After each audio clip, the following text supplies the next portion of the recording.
Hello. હા, વિનોદ કાકા બોલો છો ટચ ટ્વિટર ન્યૂઝમાંથી? હા, બોલો. કાકા, હું અમિત રાણા બોલું છું, હા. ભરૂચથી જ.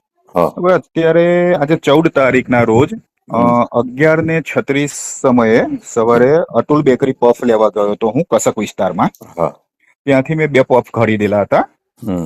હવે 2 પફ ખરીદ્યા, એમાંથી એક સારો હતો પણ એકની અંદર ટોટલી ફોગ ને એવું ખરાબ બધું હતું. હમ. હા, હવે એના મારે ત્યાં આગળ મેં વિડીયો બી બનાવ્યો છે ને ત્યાં બેકરીમાં મેં પૂછ્યું તો એ લોકોનું કહેવું એવું છે કે આ તો વરસાદમાં થયા કરે એમ. હમ.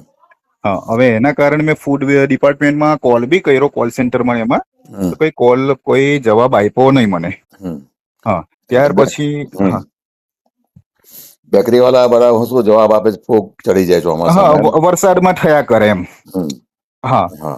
એટલે એની પર મેં કીધું કે ભાઈ અત્યારે તો આવો માહોલ છે, હું કીધું અત્યારે તો તમે હમ. આ રીતનો જવાબ કેમ આપી શકો? પછી હું ફૂડ ડિપાર્ટમેન્ટમાં કોલ કર્યો, ત્યાંથી કોઈ રિસ્પોન્સ ના આપ્યો એટલે હું ત્યાં ઓફિસે જઈને કમ્પ્લેન તો આપી આવ્યો. હમ. હા, પણ કહેવાની વસ્તુ એવું છે કે ફૂડ ડિપાર્ટમેન્ટના જે નંબરો છે સાહેબોના, મેન સાહેબો જે લાગતા હમ. વખતે, હમ. એમના મોબાઈલ નંબર ને ઓફિસના નંબર જો કોઈ આપે તો હમ. આવી રીતે જનતાને પરેશાની ના થાય હમ. ને આવા જે વિક્રેતાઓ છે એની પર કાર્યવાહી હમ. થાય. હા, હા, એટલે તો આ બીજી સરકારી અધિકારીઓને સરકારે નંબર આપેલા જ છે. હા એ સરકારી નંબર ગણાય. એ એના માટે જ હોય છે કે નાગરિક જે કઈ ફરિયાદ હોય તો તાત્કાલિક ફોન પર પણ કહી શકે. હા હા પણ હા મોટા ભાગના સરકારી અધિકારીઓ, હું તો કહું 99%, એમના નંબર જાહેર નથી કરતા.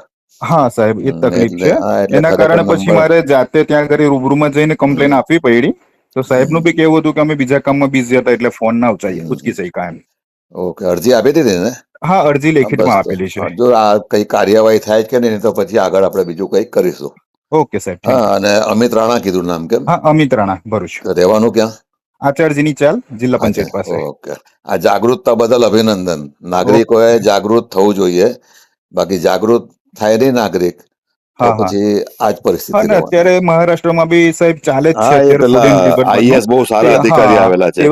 એવા આઈએસ અધિકારી ને એવા હા. સાહેબો અહીંયા ભરૂચમાં બી આવે તો હા. કઈ જાગૃતતા આવે. સાચી વાત છે.